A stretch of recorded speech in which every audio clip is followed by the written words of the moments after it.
Assalamualaikum warahmatullahi wabarakatuh. Hai semuanya, kembali lagi bersama saya Adisti Aulia Ananda. Nah, jadi kali ini saya akan menjelaskan mengenai matematika diskrit. Ada 2 poin dari matematika diskrit yang akan saya sampaikan. Yang pertama kali ialah kita akan mengetahui apa sih itu relasi ekuivalensi. Nah, jadi pengertian dari relasi ekuivalensi dalam matematika, relasi ekuivalensi adalah relasi biner yang bersifat reflektif, simetris, dan transitif. Nah, relasi sama dengan merupakan contoh dasar dari relasi ekuivalensi, di mana untuk sembarang objek A, B, dan C. Ketika A atau jika A sama dengan A, maka dia berlaku sifat reflektif karena nilai A sama dengan A. Jika A sama dengan B, maka B sama dengan A. Maka nilai A sama dengan B ataupun kebalikannya.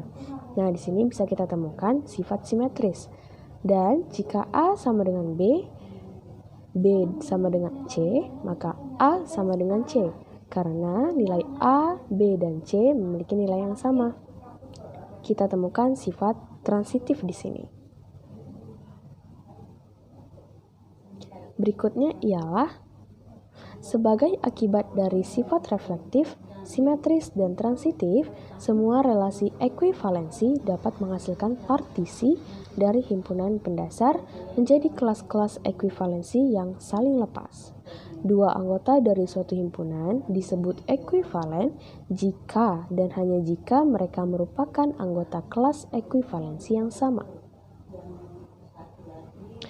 Yang poin kedua adalah pengertian relasi ekuivalensi dalam menyelesaikan masalah-masalah matematika. Di sini saya mengambil 2 masalah. Yang pertama, bisa kita lihat di slide, diberikan R, suatu relasi dengan R memiliki anggota A dan B, di mana A kurang dari B, A, B merupakan anggota dari Z.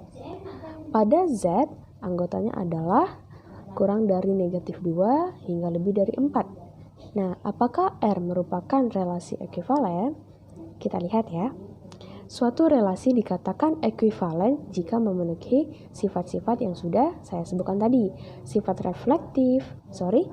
refleksif, simetris, dan transitif. Jika R memiliki anggota A dan B, dan A kurang dari B, maka A dan B anggota dari Z. Pada Z, memiliki anggota kurang dari negatif 2 dan lebih dari 3. Kesimpulan pertama, relasi ini tidak bersifat refleksif karena A elemen Z, tetapi A, bukan elemen R. Yang kedua, relasi ini tidak bersifat simetris karena A dan B merupakan anggota dari Z. Namun A dan B juga anggota dari R, tetapi B dan A bukan anggota dari R.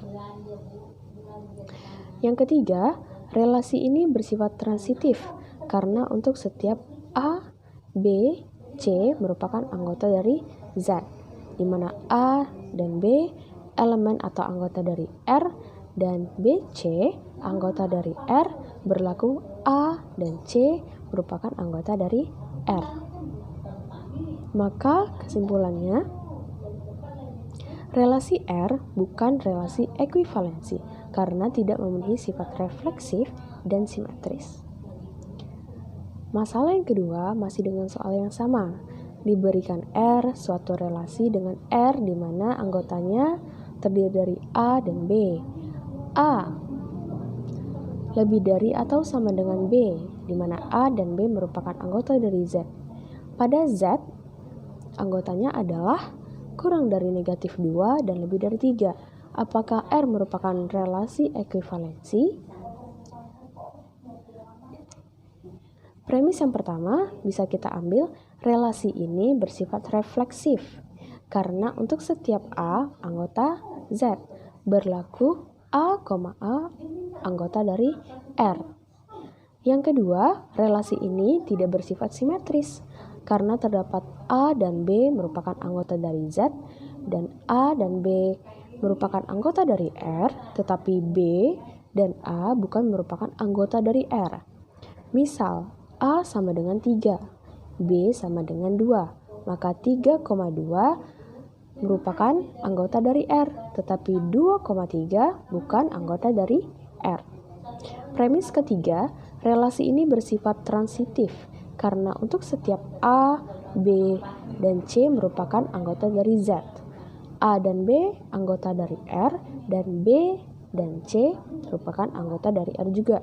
Berlaku A dan C merupakan anggota dari R.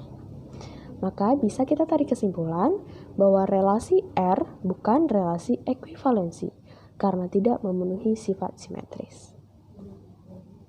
Baiklah, sekian dari saya. Terima kasih. Assalamualaikum warahmatullahi wabarakatuh.